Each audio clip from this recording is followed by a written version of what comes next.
기도하겠습니다. 하나님, 오늘도 우리를 주의 전으로 인도해 주시고 주님을 바라보고 의지하고 주께 예배드릴 수 있는 귀한 복을 허락해 주심에 감사를 드립니다. 우리가 드리는 예배가 하나님이 기뻐 받으시는 거룩한 산 제사의 예배가 되게 하여 주시고 우리가 영과 진리로 하나님을 찾고 찾으며 주께 나아가 주의 영광을 드러내는 거룩한 예배자들이 될 수 있도록 인도하여 주옵소서. 예배를 드리는 심령을 사랑하시고 찾아가 주시고 만나 주시고 저들에게 필요한 은총과 사랑을 더딥혀 주옵소서. 아버지 하나님, 무더위에 사랑하는 성도들 건강하게 하나님 돌보아 주시고 특별히 연로하신 분들에게 이 무더위 가운데 하나님 안에서의 참 평안과 은혜와 위로가 넘쳐날 수 있도록 주님 인도하여 주옵소서. 이 시간 하나님의 말씀을 전하고 듣습니다. 부족한 것을 주께서 가려 주시고 주의 말씀만이 증거되고 선포될 수 있도록 성령으로 역사하여 주옵소서. 주께 모든 걸 의탁하오며 우리 구주 예수 그리스도의 이름으로 기도드리옵나이다. 아멘. 러시아의 문학가 톨스토이라는 분이 계셨죠. 그분의 우화에 등장하는 그러한 이야기입니다. 아마 들어보신 분이 계실 겁니다. 물고기 한 마리가 어느 날 사람들이 대화하는 것을 엿듣게 됩니다. 사람들이 무슨 대화를 하고 있나 귀를 기울여 듣다 보니까 물고기들에 대한 이야기를 하는 겁니다. 우리에 대해서 무슨 이야기를 하고 있지 귀를 기울여 듣고 있으니 이런 이야기를 합니다. 물고기에게 가장 중요한 게 물이라고 합니다. 물이 없으면 물고기가 죽는다는 이야기를 하는 것을 듣게 됩니다. 이 이야기를 들은 이 물고기는 깜짝 놀랐습니다. 왜냐하면 태어나서 처음 듣는 소리였기 때문입니다. 그렇게 중요한 것이 있는데 자기가 몰랐다는 게 너무나 이상했습니다. 도대체 그렇게 중요한 물이 뭔지 궁금했고요. 그것을 이제까지 알지 못하고 살았던 자기가 한심했고요. 그래서 물에 대해서 궁금증을 갖고 노인 물고기에게 물이 뭔지 물었다 그럽니다. 그랬더니 그 질문을 받은 노인 물고기가 그 물고기에게 이렇게 대답을 해주며 물에 대해서 설명을 해줍니다. 우리가 그 속에서 살고 있는 것이다. 물은 결국 우리의 생명이라고 말할 수 있다. 우리 온몸이 언제나 물에 적셔져 있다. 다만 우리가 그 속에서 살고 있기 때문에 느끼지 못할 뿐이다. 생각조차도 못하고 있는 거다. 아마 이 이야기는 단지 물고기만의 이야기, 물고기와만 관련된 이야기는 아닐 것입니다. 우리는 하나님의 은혜의 바닷속에 살아가고 있고 하나님의 은혜로 지금까지 살아왔습니다. 하나님의 은혜가 없다면 우리는 한순간도 살아갈 수 없는 그러한 존재임을 우리 너무나 잘 알지요. 그러나 우리는 하나님의 은혜를 인식하지도 못하고 살아가고 깨닫지도 못하고 살아가고 감사하지도 못하고 살아가곤 합니다. 여러분 가만 보십시오. 은혜를 입기를 원하고 은혜를 구하는 사람은 많은 것 같으나 은혜를 알고 깨닫고 감사하는 사람은 너무나 적은 것 같습니다. 다윗이라고 하는 사람은 시편에서 자기의 영혼을 향해서 이런 이야기를 합니다. 내 영혼아 여호와를 송축하며 그의 모든 은택을 잊지 말지어다. 내 영혼, 스스로의 영혼이 알고 다짐해야 되는 게 있다는 거예요. 내가 알아야 되고 다짐해야 되는 건 뭐냐? 하나님의 은혜, 여호와의 은택을 잊지 말아라. 잊어서는 안 된다는 사실을 내가 명심하고 살아가야 되겠다고 스스로 다짐하고 있는 것입니다. 여러분, 그래서 어느 분은 이런 얘기를 했습니다. 모든 은혜 가운데 가장 귀한 은혜는 뭐냐? 은혜를 잊지 않고 감사하며 살아가는 은혜가 가장 소중한 은혜다 하는 이야기를 하기도 합니다. 여러분, 우리는 은혜를 아는 사람들이잖아요. 은혜에 감사하는 사람들이잖아요. 저는 여러분이 하나님의 은혜를 알고 이 예배를 통하여 정말 은혜의 하나님을 높이고 찬양하고 그 하나님 앞에 영광 올려드릴 수 있는 그러한 예배자가 되시기를 주님의 이름으로 축복합니다, 여러분. 그런데 우리는 그 은혜에 감사하기보다는 은혜를 너무 쉽게 잊고 살아가고, 은혜에 감사하기보다는 그 은혜를 당연한 것으로 여기고 살아갑니다. 그래서 나에게 은혜가 주어지지 않으면, 내가 하나님의 복을 받지 못하는 것 같으면 하나님을 향하여 부당하다고 항의하곤 합니다. 여러분, 우리가 다른 사람을 대할 때도 세상을 살아가는 우리의 모습 속에서도 그러한 모습이 점점 더 많이 나타나는 것 같습니다. 우리가 살아가는 세상은 만만한 세상이 아니죠. 우리는 참 힘들고 어려운 세상을 살아갑니다. 사람들은 점점 더 사는 게 각박하고 힘들다고 말하곤 합니다. 이 세상에서 살아남는 게 참 어렵다고 말합니다. 이 세상에서 살아남기 위해서 사람들은 내 것을 놓치지 않으려고 그럽니다. 내 것을 붙잡으려고 그러고 나의 권리를 잃어버리는 그러한 것이 마치 목숨을 잃어버리는 것처럼 여기며 내 것과 내 권리를 지키기 위하여 몸부림치며 살아갑니다. 예전에는요, 우리가 책임이라는 말을 많이 했어요. 우리가 살아가면서 내 권리도 있지만 다른 사람에 대한 나의 책임, 사회에 대한 나의 책임, 공동체에 대한 나의 책임을 다하며 살아가는 것을 귀하게 여기기도 했고요. 그래서 때로 우리가 책임을 다하기 위해서 내 것을 내려놓고 내 권리를 포기하고 희생하는 것도 아름다운 미덕이라고 여기며 살아오곤 했습니다. 그런데 요새는 그렇게 손해를 보고 살아가는 것, 지는 것이 이기는 것이다, 이렇게 살아가는 사람을 우리는 어리석은 사람이라고 비웃고 손가락질하곤 합니다.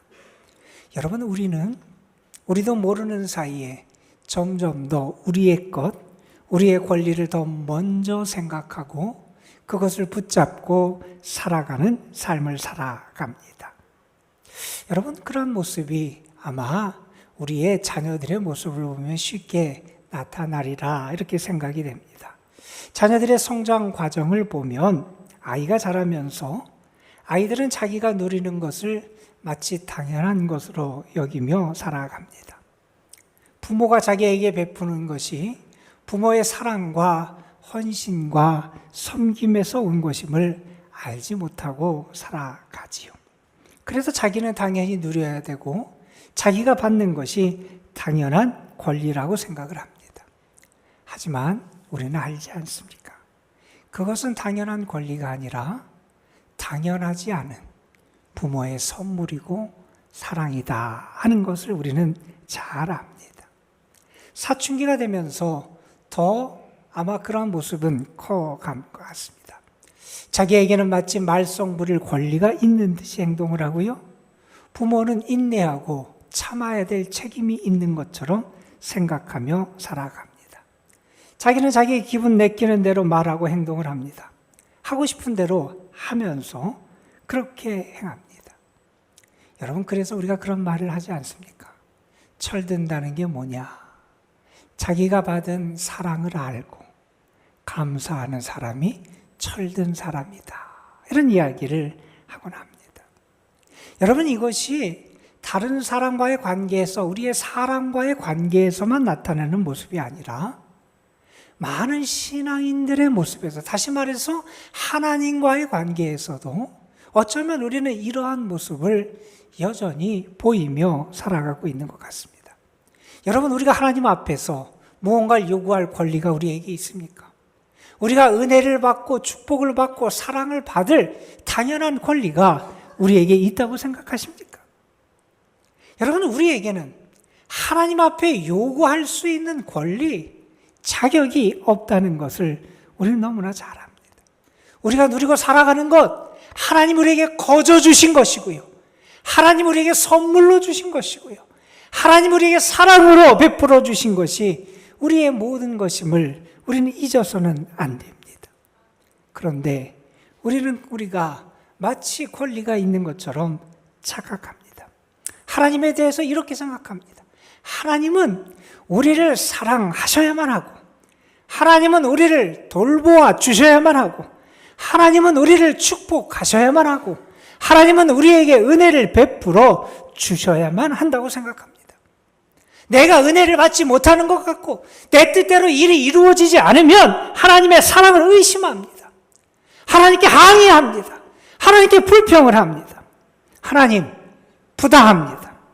하나님, 저에게 왜 이러십니까? 마치 우리는 나에게 모든 권리가 있는 것처럼 그렇게 행동하며 살아갑니다. 여러분, 우리가 누리는 모든 것은 전적으로 하나님의 사랑의 값없는 선물이고 은혜입니다. 하나님이 그것을 중단하시고, 때로 하나님이 우리를 징계하시고, 하나님이 우리를 심판하실지라도 우리 중 어느 누구도 감히 하나님 앞에 나의 권리, 나의 요구를 할 수 있는 자격이 있는 사람이 없음을 우리는 기억해야 됩니다. 그런데 여러분, 우리는 어떻게 살아갑니까? 일이 잘 풀리면, 내 뜻대로 이루어지면 하나님은 공평하신 하나님, 공정하신 하나님이라고 찬양합니다. 내 뜻대로 일이 이루어지지 않으면 하나님은 부당하신 하나님, 불공평하신 하나님이라고 그렇게 말하곤 합니다. 여러분, 정말 우리에게 그러한 자격과 권리가 있다고 생각하십니까? 오늘 우리는 에스겔 18장 말씀을 읽었습니다. 이 에스겔 18장 말씀은 유다 백성이 하나님께 죄를 범하고, 그래서 하나님께서 바벨론이란 나라를 통해서 그들을 심판하십니다. 그래서 그들이 심한 고통과 극심한 고난을 겪고 있는 상황에서 하나님께서 그들에게 주신 말씀이 오늘 에스겔 18장의 말씀입니다. 이 말씀에 보면 하나님께서 그들의 모습을 적나라하게 이렇게 밝히시면서 그들이 지금 어떤 상황에서 어떠한 모습으로 하나님 앞에 서 있는지를 우리에게 보여주십니다. 하나님은 먼저 그들이 하나님 앞에 들고 나오는 하나의 표, 속담을 여기서 2절에서 언급을 하세요. 18장 2절에 보면 그들은 이러한 속담을 거들먹거리면서 하나님 앞에 따지고 있다는 겁니다. 무슨 속담을 말하느냐? 아버지가 신 포도주를 먹었으므로 그의 아들의 이가 시다 하는 얘기를 합니다. 아버지가 신 포도주를 먹었으면 아버지의 이가 셔야지요. 그런데 아버지가 신 포도주를 먹어서 그 자녀의 이가 시되는 겁니다. 이게 무슨 얘기냐면 우리의 조상들이 죄를 졌는데 그 조상들이 지은 잘못한 죄의 값을 우리가 받고 있다는 겁니다. 우리의 조상들이 지은 죄 값을 왜 내가 받아야 되냐는 겁니다. 우리의 조상들이 지금 지은 죄 때문에 우리가 고난을 겪고 우리가 고통을 당하고 우리가 어려움을 겪는다는 겁니다. 하나님 앞에 이렇게 그들이 항의하고 있는 겁니다.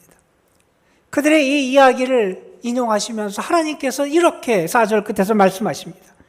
범죄하는 그 영혼은 죽으리라.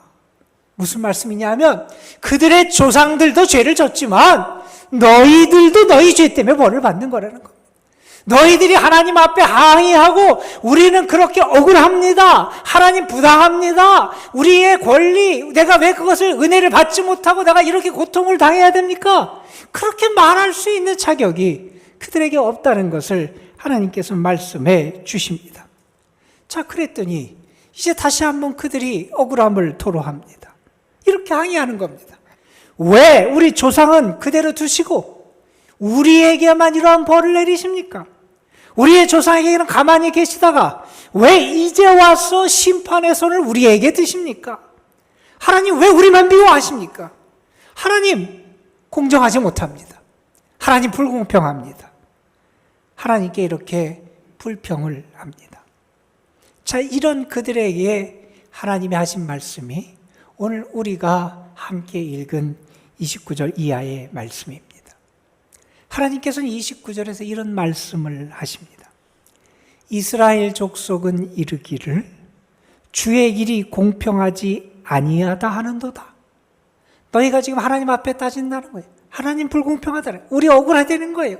우리는 우리 조상들이 잘못한 값을 왜 우리가 당해야 되고, 우리는 당연히 은혜를 받아야 되는 사람인데 왜 우리가 이러한 심판과 고난을 겪어야 되냐고 그들이 하나님께 항의하며 부당하다고 그러는데, 하나님이 이렇게 말씀합니다. 이스라엘 족속아, 나의 길이 어찌 공평하지 아니하냐? 너의 길이 공평하지 아니한 것 아니냐? 너희들은 하나님이 불공평하고 부당하다고 말하는데 사실은 너희가 불공평하고 부당하다는 거예요. 왜요? 너희는 자격도 없는 사람들인데 너희의 자격을 요구한다는 거예요. 권리가 없는 사람인데 자기가 마치 무슨 권리가 있고 대접을 받고 사랑받고 은혜를 받아야 될 사람처럼 권리를 요구한다는 거예요. 아무런 잘못도 없고 부당하게 자신들이 취급받는 것처럼 하나님 앞에 항의하는 그러한 모습을 보이고 있다는 겁니다. 여러분, 이스라엘 백성만 그럽니까? 우리는 안 그렇습니까? 우리는 우리에게 임하는 은혜를 당연하다고 생각합니다. 우리에게 찾아오는 고난과 어려움을 부당하다고 여기곤 합니다. 여러분, 우리는 나에게는 천국이 당연하고 지옥이 나에게 찾아오면 그것은 불의하고 부당하다고 생각을 합니다. 그런데 여러분, 우리가 하나님 보시기에 정말 의로운 사람입니까? 우리가 마땅히 영원한 생명을 받을 만한 그런 자격과 의로움과 진실함과 믿음을 가진 사람입니까? 여러분, 우리의 모습을 보면 천국은 당연하고 지옥이 부당한 게 아니라 어찌 보면 그 반대로 우리에게는 지옥이 당연하고 천국이 주어지면 그것이 부당한 것이 우리의 모습일 수 있다는 겁니다. 그런데 여러분, 그런 우리에게 하나님의 사랑 때문에 당연하지 않은 영원한 생명의 복이 주어졌습니다. 그런 우리에게, 마땅하지도 않은 자격도 없는 우리에게 천국의 은혜가 주어졌습니다. 여러분, 정말 그 은혜 때문에 기뻐해 보셨습니까? 여러분, 정말 그 은혜 때문에 감사해 보셨습니까? 내 삶에 하나님의 은혜가 아닌 것이 없다고 여러분은 정말 하나님을 향하여 감사하며 기뻐하며 하나님의 영광을 드러내 보셨습니까? 왜 우리가 계속해서 하나님께 부당하다고 불공평하다고 그렇게 항의하고 그렇게 하나님 앞에 이의를 제기합니까? 우리는 하나님을 오해하고 있는 것 같습니다. 우리는 우리가 하나님을 제대로 알고 제대로 표현할 수 있다고 착각을 합니다. 여러분, 우리 하나님은 우리의 어떤 언어로도 표현할 수 없이 크신 하나님이시고요. 우리 하나님은 우리의 어떤 말을 가지고도 표현할 수 없는 영광스럽고 위대하시고 존귀하시고 거룩하신 분이 우리 하나님이시라는 겁니다. 우리는 하나님에 대해서 이런 말을 합니다. 만군의 하나님, 전능하신 하나님, 전지전능하신 하나님, 무소부재하신 하나님, 영원하신 하나님, 이러한 말을 가지고 하나님을 표현하지만 이러한 어떤 말을 가지고도 우리 하나님의 위대함과 거룩함과 능력을 다 표현할 수 없습니다. 그런데 우리는 마치 우리가 하나님을 다 아는 것처럼 하나님을 다 표현할 수 있을 것처럼 생각을 합니다. 이 말은 뒤집어서 말하면 그 하나님과 비교해서 우리가 얼마나 연약하고 부족한 존재인지를 알지 못하고 살아간다는 겁니다. 여러분, 우리가 하나님에게 따질 만한 그릇이 됩니까? 우리가 하나님 앞에 항의하고 불평할 만한 그러한 자격이 우리에게 정말 있냐는 겁니다. 다윗이 시편에서 이런 고백을 합니다. 주께서 나의 날을 한 뼘 길이만큼 되게 하셨습니다. 나의 생명이 주 앞에는 없는 것 같습니다. 사람이 든든히 서 있는 때에도 진실로 모두가 허사뿐입니다. 여러분, 이 말은 무슨 말인지 아세요? 하나님의 영원하신 하나님 앞에 서면 나는 잠깐 있다 사라지는 안개 이슬만도 못한 존재라는 거. 그 크고 위대하신 하나님 앞에서 나는 티끌먼지만도 못한 게 자신임을 고백하는 겁니다. 절대 거룩하신 하나님 앞에서 자기가 얼마나 추하고 아무것도 아닌 존재인지를 고백하는 겁니다. 여러분, 그렇게 크신 하나님을 여러분은 정말 알고 믿고 있습니까? 그 하나님 앞에서 우리가 내세울 것이 과연 뭐가 있습니까? 여러분, 우리는 하나님의 본심을 자꾸 잊어먹고 오해를 합니다. 여러분, 물론 하나님이 하나님의 백성 사랑하시는 자를 징계하시기도 하시고요, 그들에게 심판을 선언하시기도 하시고요, 무서운 경고를 하시기도 하십니다. 여러분, 그것은 하나님이 진노의 하나님이시고, 하나님은 정말 법대로 모든 것을 다 그냥 그대로 하시는 그런 딱딱한 하나님이시고, 하나님이 무서운 하나님이라 그런 말씀을 하시는 것이 아니라는 사실을 우리는 곧잘 잊습니다. 여러분, 하나님이 왜 그런 말씀을 하십니까? 하나님의 백성을 살리기 위해서 그런 말씀을 하십니다. 하나님의 백성을 돌이키게 하시기 위해서 그런 말씀을 하십니다. 하나님이 우리를 향한 하나님의 마음, 하나님의 본심이 사랑이고 은혜이고 구원임을 우리에게 수없이 보여주시지 않았습니까? 여러분, 저 십자가는 하나님의 본심이 무엇인지를 우리에게 분명하게 보여주는 증거입니다. 하나님은 우리를 살리기 위하여 예수님을 이 땅에 보내주셨습니다. 예수님은 십자가를 통하여 하나님이 얼마나 우리를 사랑하시는지, 하나님이 우리를 얼마나 귀하게 여기시는지를 친히 보여주셨습니다. 여러분, 정말 그 하나님의 사랑과 은혜를 여러분은 믿으십니까? 오늘 말씀 31절, 32절에 보면 하나님이 이렇게 말씀하십니다.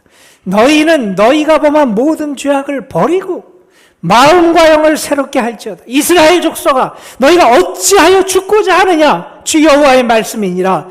죽을 자가 죽는 것도 내가 기뻐하지 아니하노니 너희는 스스로 돌이키고 살지니라. 죽어 마땅한 사람이 죽는 것도 하나님은 기뻐하시지 않는다.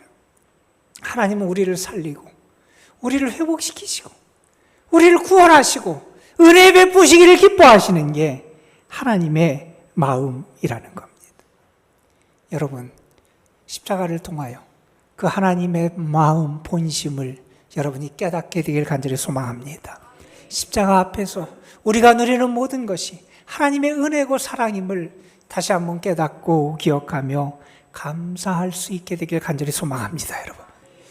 여러분, 믿는다는 게 뭡니까?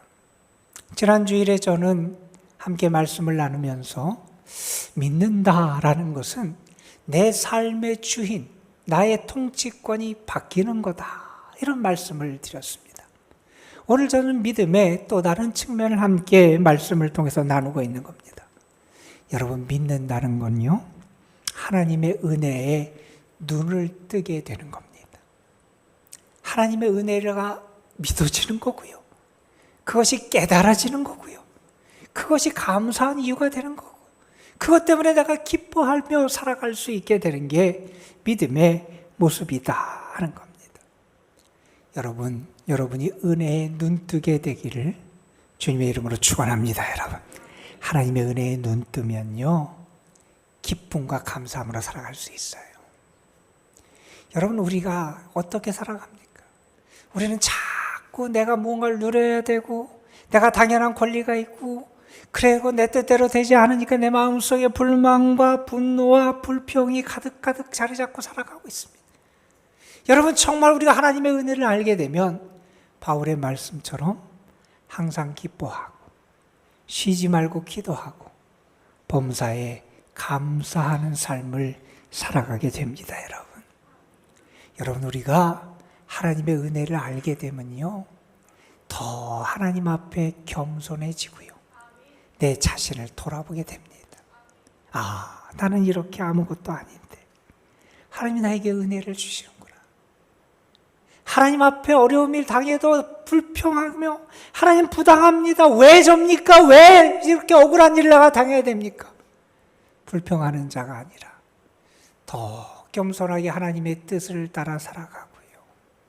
하나님이 나를 연단하실 것을 믿으며 모든 것을 하나님의 선물로 여기며 감사하게 되고요. 때로 은혜를 받으면 내가 복을 받을 자격이 없는데 하나님이 나에게, 부족한 나에게 이런 은혜를 주셨습니다. 더 겸손하게 감사하며 살아가게 된다는 겁니다. 여러분, 은혜를 받으면요, 이 세상에, 우리가 세상의 기준과 세상의 틀을 초월할 수 있는 능력이 우리에게 나타나요. 우리가 이 세상에 어떻게 살아갑니까? 우리의 입에서는 매일매일 말합니다. 공정해야 되고 공평해야 된다고 말합니다. 그걸 놓치면 마치 자신의 삶을 빼앗기는 것처럼 몸부림치고 아우성치며 내 것을 요구하며 살아갑니다. 그런데 은혜를 받으면 그것보다 더 높은 차원의 삶을 살아가는 모습이 나타나게 되더라는 거예요. 제가 좋아하는 이야기가 있습니다. 어린아이가 엄마한테 사과를 3개 받았어요. 엄마가 딸한테 사과 3개를 주면서 이렇게 물었습니다. 여기 사과 3개가 있지? 이것을 오빠하고 너하고 공평하게 나누어 먹어. 그러면 어떻게 하면 되겠니? 이렇게 물었다 그래요. 딸아이가 고민합니다. 그리고 대답을 합니다. 이렇게 대답을 합니다. 오빠 2개, 나 1개. 엄마가 물어요. 아니, 그러면 내가 손해 아니니? 그랬더니 딸이 대답합니다. 오빠는 나보다 크잖아. 여러분, 은혜를 받으면 우리의 삶에 여유가 생겨지게 돼요. 저는 여러분이 하나님의 은혜를 받은 자로 살아가는 그런 기쁨이 좀 있었으면 좋겠습니다. 우리가 잘 아는 뇌성마비 시인, 신앙인이 있지요. 송명이라고 하는 분. 그분이 벌써 60이 넘었더라고요. 63년생이니까. 62세가 됐습니다. 그분의 많은 글들, 거기에 붙여진 찬양들을 통해서 우리는 많은 은혜를 받았었지요. 우리가 잘 아는 그분의 시, 나라는 시가 있지요. 뇌성마비, 세상에서 보면 아마 억울한 것 투성이인 삶일 겁니다. 하나님 앞에 왜 이런 것이 나에게 없냐고, 왜 이런 고통이 있냐고 억울함을 토로해야 될 게 그의 모습인데, 우리가 잘 아는 시, 나라는 시에서 그는 이렇게 노래하지 않습니까? 나 가진 재물 없으나, 나 남이 가진 지식 없으나, 나 남에게 있는 건강 있지 않으나, 나 남이 없는 것 있으니, 나 남이 못 본 것을 보았고, 나 남이 듣지 못한 음성 들었고, 나 남이 받지 못한 사랑 받았고, 나 남이 모르는 것 깨달았네. 공평하신 하나님이, 나 남이 가진 건 나 없지만 공평하신 하나님이 나 남이 없는 것 갖게 하셨네. 여러분, 여러분에게 기쁨과 감사가 있습니까?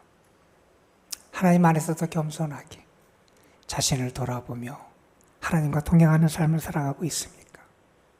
여러분이 받은 은혜가 여러분을 통해서 주변에 흘러가고 있습니까? 하나님이 우리에게 실증을 느끼셔서 하나님의 손을 놓으신다면 어떻게 되겠습니까, 여러분? 우리의 삶은 한순간도 더 이어지지 못할 겁니다. 그 하나님의 은혜가 지금까지 우리에게 함께했고 앞으로도 우리에게 함께할 것이고 우리의 삶을 인도해 주실 겁니다.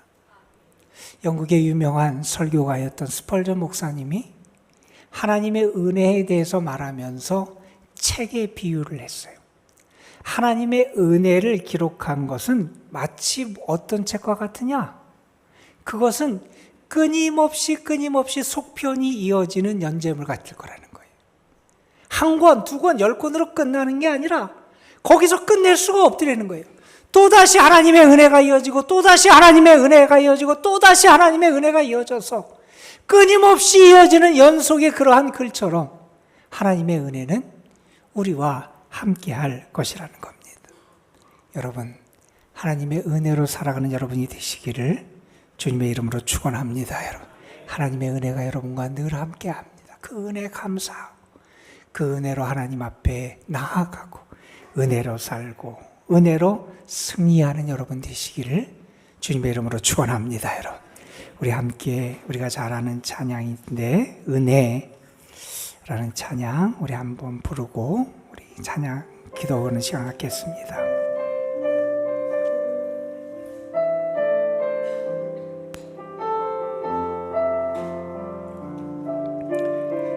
내가 누려왔던 모든 것들이 내가 누려왔던 모든 것들이 내가 지나왔던 모든 시간이 내가 걸어왔던 모든 순간이 당연한 것 아니라 은혜였어. 아침 해가 뜨고 저녁에 노을 봄의 꽃향기와 가을의 열매 별하는 계절의 모든 순간이 당연한 것 아니라 은혜였어. 모든 것이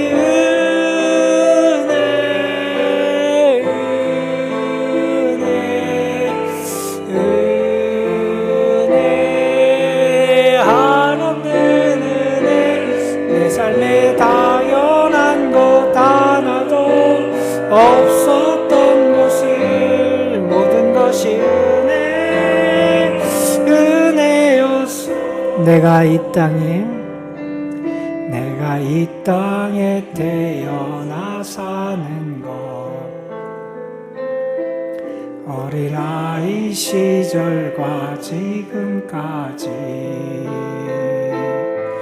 숨을 쉬며 살며 꿈을 꾸는 삶 당연한 것 아니라 은혜였어. 내가 하나님의 자녀로 살며 오늘 찬양하고 예배하는 삶 복음을 전할 수 있는 축복이 당연한 것 아니라 은혜였어. 모든 것이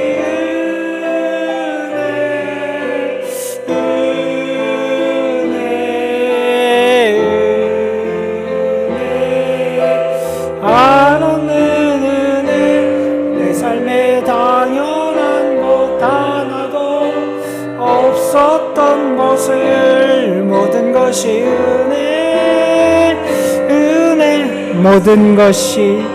모든 것이 은혜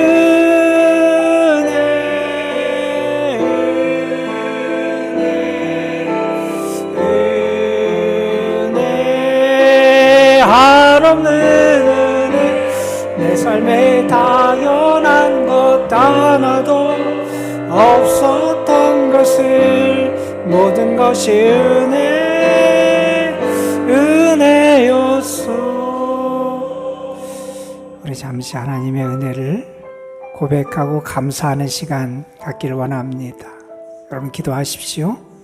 하나님, 당연한 것이 아니라 은혜였는데 자꾸 당연하다고 왜 보여주시지 않냐고 하나님 앞에 불평하고 원망하고 하나님을 향하여 분노했던 저희들의 어리석음을 회개합니다. 하나님, 은혜를 기뻐하고 감사하게 하시고 은혜의 선물 때문에 우리가 살아감을 잊지 않을 수 있도록 도와주옵소서. 하나님의 은혜에 감사하는 기도를 다 같이 합시면 하나님 앞에 드리겠습니다. 하나님, 우리의 삶을 하나님 앞에 올려드립니다. 하나님의 은혜가 우리에게 다시 부어지게 하여 주옵소서.